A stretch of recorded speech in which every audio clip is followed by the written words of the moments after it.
you feel like it's all built, but not necessarily for you. I'm curious, do you think they're kind of rooting against you behind the scenes here?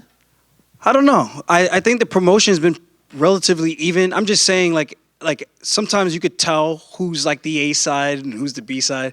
I don't know if they have like a real. I think they win either way, because then the golden chicken, Sugar Booger gets to. He gets to fight for the belt, which is what they want. And I think if he had went to me right away, they know I would have just ran him over. So they said, let's bring in a guy who could actually give this guy a test, probably upset him, and then maybe our Booger Sugar gets a better chance of winning against a much shorter and smaller guy. That's my logic. I could be completely wrong, but that's just what I'm thinking. But either way, I think it's a win-win. I think the UFC promoting me on the East Coast is a smart play. And I like to be a good company man in the sense of like, yeah, I want to do good business with the company. I'm not trying to be against them. I want to make money together. As well, I'm curious, why now? Why exactly have you chose to return now, and what was the inspiration behind it? Because it's easy money. Who's on that? Okay. Because it's easy money. Because it's easy money, and I watched these guys fight after coaching some of the best guys in the world: Jones, Demetrius Johnson, Zhang Wei Li, Davison Figueiredo, Yuri Prochazka. I started to understand my talent a little bit more. And I know there is a window. I know there is a gap where I really do have to say goodbye.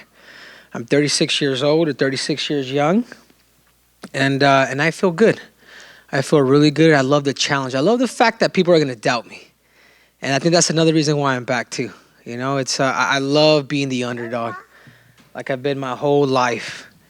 And I think that's why. And I personally think Aljamain just sucks. Yeah. Henry Cejudo is a name that's probably been thrown at you a lot over the past few years, but it was never really sure. Is he actually going to come back? Is he going to fight? Now that you got the fight, what do you think of it? Are you happy that you're fighting Henry Cejudo? Like you said, he's a decorated former champion. He's a very, very good fighter. Now that you're actually facing him, what are you thinking about the matchup, and how excited are you for it? I'm very excited about the matchup. In the beginning, I thought it was a joke because he's been sitting on the sideline just making YouTube videos and just criticizing everybody after he quit and took himself out of the competition. So I respect everything that he's done, but once it became real, when he put himself back in the testing pool, then it was something I could actually entertain. And then the UFC offered it. When I went to go meet with them, I thought it was a joke. I was like, I didn't think he was actually coming back, but they said he was, and I accepted the challenge right then and there. You know, so I said, if you guys think this is going to be a big enough fight, and that's going to draw the most eyes for me, then I'm in. You know, I'm here to do good business, and that's what it's all about. It's a good challenge. So with that being said, I think I have my hands full, but I think the work we did should be more than enough to put this guy back into retirement. I really do think so. I watched your last press conference in Jacksonville when you announced your retirement, and you said you want these guys to go and kill each other, and you named people like Aljamain, Peter Yan, Corey Sandhagen. Since then, you've got to watch all those guys fight, and it seems as if you haven't been that impressed from the sidelines. No, I think more importantly, I think I just understand my skill set. I think the confidence that I just have in me and what I've done. I think that's more of where that kind of comes from. But yeah, let them kill each other. I mean, there was a strategic plan if I was going to come back. Even if I never came back, guys, I'm happy with my career. You know, I've done everything that I set out to do, like literally on a piece of paper, plus one, winning a second UFC belt. I mean, I can retire now and be all right. But I love the fact that this fight could put me in a category where it's just like, man, you may not like the persona, you may not like my personality, you may not like the cringe, but you will definitely respect me and put me on Goat Mountain. After a 3-year retirement, what John Jones has done, what St. Pierre has done, like that's Mount Olympus. And not only am I looking to beat Aljamain Sterling, but I'm looking to dominate him. And he ain't going past 3 rounds. Obviously, you guys ran into each other earlier this week. He was back here and he said actually he didn't really like that. He said that you came over trying to butter him up, and actually he wanted to tear your face off, and you kind of caught him off guard to make him a bit more friendly. What do you make of him as a person, right? Obviously, he's got the shtick, and I'm sure the press conference will have plenty of surprises for you. But what do you think of him as a character, and do you enjoy it, or do you just think, oh, no, you really are cringy? He is a cringy guy, and I think he's just very socially awkward. Other than that, as a competitor, I respect him and everything that he brings to the table. Him talking about he wanted to rip my face off. I'm like, if you want to rip my face off, you would have shown a little bit different energy, but you were unsure of yourself, which you're going to be unsure of yourself in that octagon on May 6th. So either way, he's just a strange cat. So I'm not looking past him. I think he might be underestimating me. And if he does, that's going to be his shortcomings on May 6th. You mentioned John and George St. Pierre. They came back and fought some good guys too, but in your mind, would you coming back and beating Aljamain after this stint off be better than what they did in terms of their achievement and their opponent? Yeah, I think so. Because with all due respect, and I love John, that wasn't Francis Ngannou. I love St. Pierre. I think he's great. But he also, that wasn't the best guy in the world at that time, with all due respect. He picked the right opponent. I'm coming in. I'm literally getting the number one ranked guy in the world, which happens to be Aljamain. And I love that challenge. And I knew it was premeditated that within a year that I'm more likely I was going to fight. So I put my name in that hat. I forget when it was. Was it in April? It was about a year. I knew that within that time that I was going to fight within a year. Like, I just knew how this stuff was going to work. So yeah, I've been retired for 3 years, but really I've been retired for 2. Because this whole last year I've been training. This whole last year I've been studying. Those last 2 years I've been training the best in the world. And just the accumulation of knowledge that I've experienced, it's like when my mind is turning, Ali said it yesterday, it's like, Henry, you're so much more dangerous when you start thinking and your mind starts winding, like people don't understand. Yeah, I may grow a gut. I may like fried chicken like Daniel Cormier.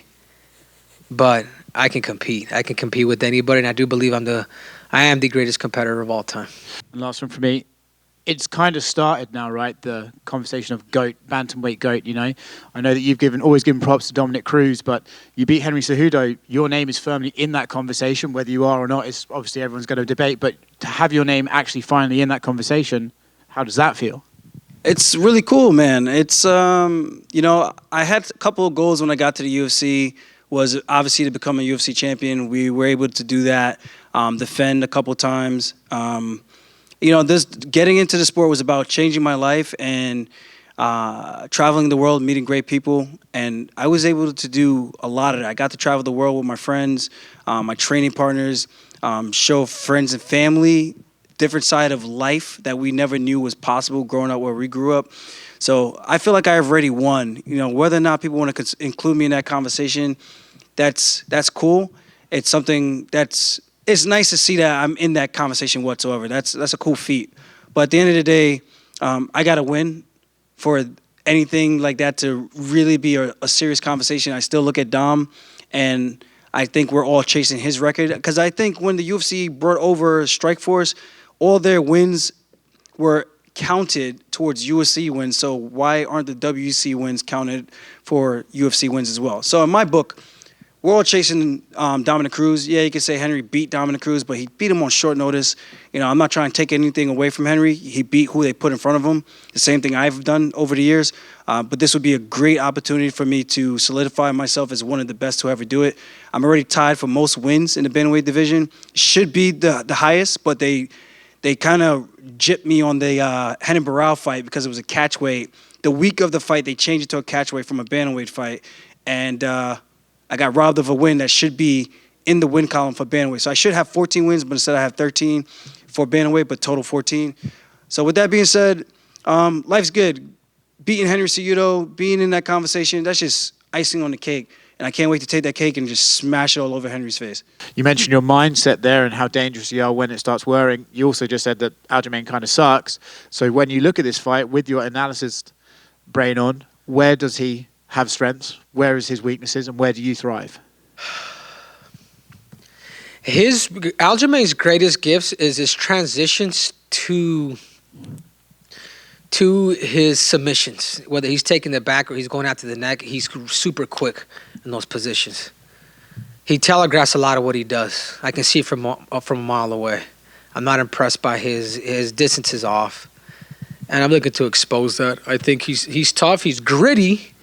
He is gritty, but I think his technique is flawed. And if he thinks his length, his weight is going to be an issue, he's in trouble. He's going to have to wrestle. He's going to be forced to wrestle. He's going to be forced to take risks because that's the only way that he's going to try to beat me. That's it. So I know the game plan. Whether he has a great game plan, he's the same guy. He's a freestyle fighter. Even if he does have a plan, he's gonna throw shit against the wall. Like, he's just gonna go. And we're expecting that. So the key is to stay disciplined, stick to the game plan, and take him out. Aldo, going back to the encounter you guys had in the lobby, what did you think of like what he was saying? Like, he's telling you had a really good camp and like things like that. Like, some of that stuff seems kind of obvious, right?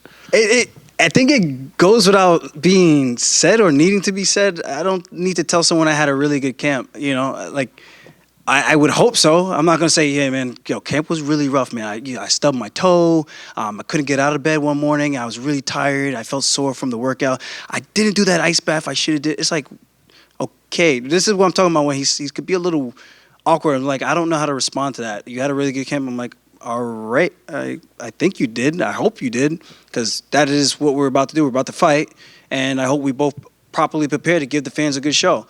With that being said, I just think he's just a strange bird, man. He's just a strange bird. And last one from me, it would seem that Sean O'Malley would be next for you, but I know Alexander Volkanovski is someone you've always wanted to fight and get that third title. Are you okay with O'Malley, or are you going to say, listen, guys, I came back, I beat this guy, I want what I want? No, of course. He's next. He's next. I wouldn't mind 2 tune-ups before I go against Alexander Volkanovski. You know, Sean O'Malley, he's that dirty Q-tip. You know, he's a privileged brat. I think we all know that. And I'm going to hurt him. But first things first, Aljamain's first. And I know he's confident, but I know deep down inside he respects me a little too much, and he's gonna feel that. He's gonna see the competitor that's gonna come out, and once that cage locks, he's gonna lock into my eyes. He's gonna see what I'm made out of. So, Sean O'Malley is next, and I like that fight. I love the fact that he's tall. I love the fact that he's popular, and I'm gonna hurt that dude. Yeah. And, how was your preparation? Obviously, they wanted this fight a little bit earlier. You had the health issues you were just kind of taking care of. When did you know, like, I'm feeling to where I want to be to do this fight? I mean, honestly, BioAccelerator wanted me to take 3 months off. I was like, dude, I got to fight in like 10 weeks. I don't think there's time to take 3 months off to fully heal everything up and do the full extensive rehab. But they said, trust your body, listen to the everything. The stem cells are going to work. So thankfully, I do feel better with that. I know some people are going to say, oh, he's coming to the fight injured. Guys, we all come to the fight banged up. None of us come to the fight 100%. Henry's got a stupid scar on his face that I can't wait to split back open. So other than that, I thought training camp has been ideally, like, it's been fun. It's been good. You know, as in the words of Henry, I had a really good camp. Henry, you had a bit of an encounter on Embedded with Aljamain in the lobby. Can you just tell us like what that was like when you're actually, in that moment? Yeah, Did you find know what it he strange? got me? I'm kind of pissed at myself afterwards. I'm like, man, this dude, he just comes up, he just tries to butter me up. I don't like it. This is personal. Aljamain, like, you can't do that, dude. You can't just, hey, I respect you, man. Hope all is well. Inshallah. Do you feel like he was trying to play mind games there? No. I just think he wants to make it fun. That stuff doesn't work with me. But he did butter me up, where I was like, all right, man, best of luck. But in reality, I want to tear his damn face off. I don't like it. It is personal. He can buy me a beer after I beat him. And that's all there is to it.